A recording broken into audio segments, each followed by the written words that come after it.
Any style corner. मैं हूं any. कैसे हैं आप सब? आई होप आप सब अच्छे होंगे। तो आज के वीडियो में मैं आपसे अपना एक ड्रीम शेयर करने वाली हूं, जो कि मैंने बहुत साल पहले देखा था। तो उसके लिए मुझे आपको फ्लैशबैक में लेकर जाना पड़ेगा। तो चले फ्लैशबैक में। जब मैं स्कूल में थी तभी से मेरे माइंड में एक ड्रीम था कि मुझे मॉडल बनना है और मॉडल की तरह ही रैंप वॉक करना है। मुझे रैंप वॉक करना बड़ा अच्छा लगता था। मैं सेलिब्रिटीज़ को देखती थी, मॉडल्स को देखती थी तो देख के बहुत खुश हो जाती थी और मन ही मन सोचती रहती थी कि मुझे मॉडल बनना है। बट कभी हिम्मत ही नहीं हुई कहने की, क्योंकि पहले के टाइम में जो इतना ओपन माइंडेड लोग नहीं होते थे और एक मिडिल क्लास फैमिली जो थी, हमारी एक मिडिल क्लास फैमिली थी, तो उसमें पेरेंट्स को क्या होता है, फोकस क्या होता है उनका कि बच्चों को पढ़ा लिखा कर उनकी शादियां कर दी जाए और वो सेटल हो जाए, अपने घरों में खुश रहें। तो हमारे घर भी कुछ ऐसा ही था, कुछ माहौल भी ऐसा नहीं था कि हम उनको कह पाते। तो इसी तरह जैसे ही मैंने ग्रेजुएशन की तो मेरी शादी कर दी गई। शादी के बाद फिर जिम्मेवारियां आपको पता है बढ़ ही जाती हैं। बच्चे हो गए, उसके बाद घर को संभालना, बच्चों को देखना, इसी सब में एक जो हाउस वाइफ होती है उसकी ज़िंदगी निकल जाती है। तो मेरी भी कुछ ऐसी ही रही। मैं भी बच्चों में और घर संभालने में बिज़ी रही। बट जो मेरा ड्रीम था वो मेरे अंदर ही रहा, बट मैंने उसको कभी दबाया नहीं। बस मैं उसको फील करती रहती थी, अंदर से ही ना खुश होती रहती थी बहुत, उसको सोच सोच के कि मॉडल्स की जगह मैं हूँ, मैं रैंप वॉक कर रही हूँ। तो ये सोच सोच के ना मैंने उस अपने सपने को ना ज़िंदा रखा। बट कभी बोला नहीं किसी को भी कि मैंने ये करना है या वो करना है। तब से लेकर अब तक लाइफ में बहुत अप्स एंड डाउन्स आए। अप्स एंड डाउन्स तो सबकी लाइफ में आते ही हैं, हमें उनसे सीखना भी चाहिए। तो 2020 में मुझे एक अपॉर्चुनिटी मिली। 2020 में क्या हुआ, मैंने टिकटॉक ज्वाइन किया था, तब लॉकडाउन चल रहा था। तो टिकटॉक मैंने ज्वाइन किया तो टिकटॉक उसी टाइम बंद भी हो गया था। तो 1-1.5 महीना ही मैंने टिकटॉक ज्वाइन किया था। वहाँ पे मुझे एक सर मिले, मिस्टर R.K. चोपड़ा। तो उनसे मेरी मतलब बात शुरू हुई, जनरली बात शुरू हुई। तो वो भी टिकटॉक ही बनाते थे। तो जब टिकटॉक बंद हो गया उसके बाद हम फेसबुक पे कनेक्ट हुए, फेसबुक से हम व्हाट्सएप पे कनेक्ट हुए। तो फेसबुक पे उन्होंने एक पोस्ट डाली थी, कैलेंडर शूट के लिए मॉडल्स की ज़रूरत है। तो मैंने वो पोस्ट देखी तो मैंने सर को कांटेक्ट किया और मैंने पूछा कि सर इसमें कोई एज लिमिट भी है? तो उन्होंने बोला नहीं, कोई एज लिमिट नहीं है। तो मन ही मन मैं थोड़ा सा खुश हो गई कि चलो शायद मैं कुछ कर पाऊँ। मैं मन ही मन खुश तो बहुत थी, पर थोड़ा सा ऑकवर्ड भी फील कर रही थी, क्योंकि मैं अपने 50s में हूँ। तो मुझे ये लगता था कि अगर मैं ये सब करूँगी तो लोग क्या कहेंगे कि इस उम्र में आकर भी इसको ये सब करना है। तो अपना घर देख, बच्चे संभाल। अब बच्चे तो मेरे बड़े हो गए। तो फिर मैंने घर पे बात की, अपने भाई बहनों से बात की, अपने हस्बैंड से, अपने बच्चों से बात की। तो उन लोगों ने मुझे बहुत एनकरेज किया कि नहीं तुम करो, अगर तुम्हें अपॉर्चुनिटी मिली है तो तुम ज़रूर करो। तो घर पे बात करने के बाद सबकी रज़ामंदी से मैंने सर को हाँ कर दी कि हाँ मैं रेडी हूँ कैलेंडर शूट के लिए। और भी मॉडल्स थी तो मैंने सर को हाँ कर दी। तो मैं आपको कैलेंडर भी दिखाती हूँ।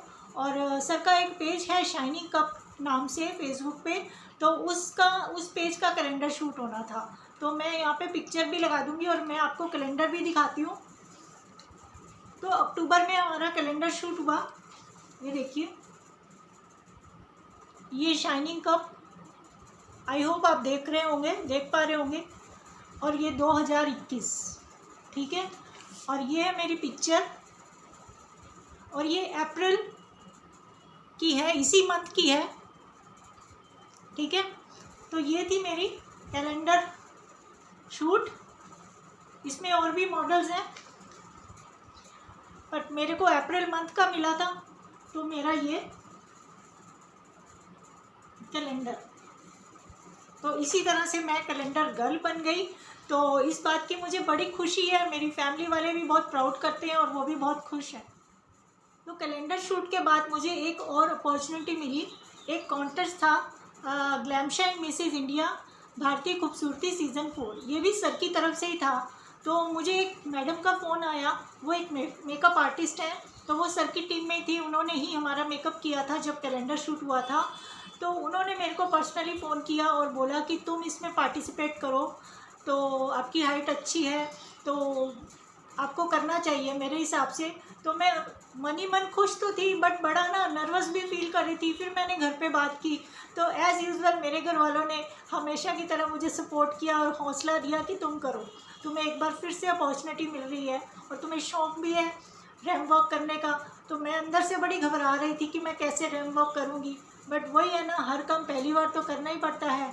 तो फिर मैंने घर पे बात करके सर से हाँ कर दी। नवंबर में मुझे ये अपॉर्चुनिटी मिली थी, नवंबर 2020 में। तो 26 दिसंबर 2020 को ये कॉन्टेस्ट होना था, दिल्ली में ही था। बहुत बड़े स्केल पे नहीं था, छोटे स्केल पे ही था, बट मेरे लिए तो पहली बार था। तो बहुत नर्वस भी थी और खुश भी थी। वो दिन आखिर आ ही गया और मैं अपनी सिस्टर को साथ में लेके गई थी। तो वहाँ पे जज आए हुए थे, एक तो आशुतोष राणा जो बिग बॉस विनर रह चुके हैं, और एक सिंगर थे सोनू अली। तो उन लोगों की तरफ से मुझे अवार्ड मिला। तो मैं आपको अवार्ड भी दिखाती हूँ।